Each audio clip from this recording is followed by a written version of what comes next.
یکی از مردکار بازارهای دوشنبه مشکل بیکاری را شاید از همه بیشتر این شخصان احساس می‌کنند.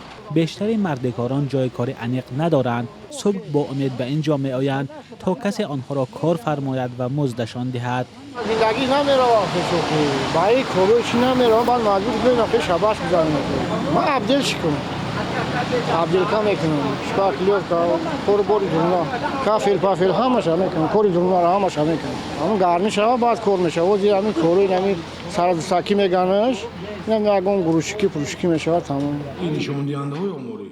مقامات میگویند که سال گذشته شماره بیکاران در کشور قریب 2% کم شده، فعلا 53,000 شخصی بیشغل ثبت شده است. خبرنگاران در این نشست موضوع را به بحث کشیدند. سوال اساسی این بود که با بودن مردکاران و مهاجران زیاد چگونه شماره بیکاران اینقدر کم است. با کار تامین کردن مردم هست. کارهای غیر رسمی هست، کارهای موسمی هست. ممکن در کارهای موسمی ما مردم بسیار جلب میکنیم. نه که در اصل در حسابات ممکن کم نشه. با مسئله چیه؟ مسئله اندوز گرفتن. подоход налогу пенсионный фонд маблағ шавад бита ку андози дар омада.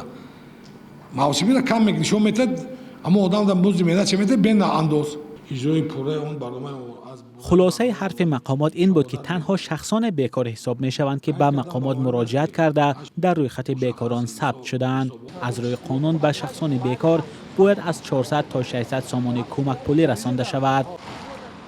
پرسش ما در این مردکار بازار نشان داد که یگان نفر اینها در روی خط بیکاران ثبت نشدند.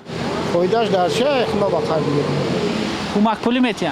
نمیتونم اما شیطانی زد چه نیست از کی میتونم رسون بگم نمیتونم در کجا میتونم در کجا ایگر یکم برای ما خیلیش نایدشم کمک پولی قبلا همه شورای برای تشریح و امور مقامات درباره تعداد بیکاران در کشور پیشتر نیز بحث‌های را به میان آورده بود. از جمله سال 2020 مقامات گفته بودند همگی 2.1% قوه کاری در کشور همچون بیکار ثبت شده است.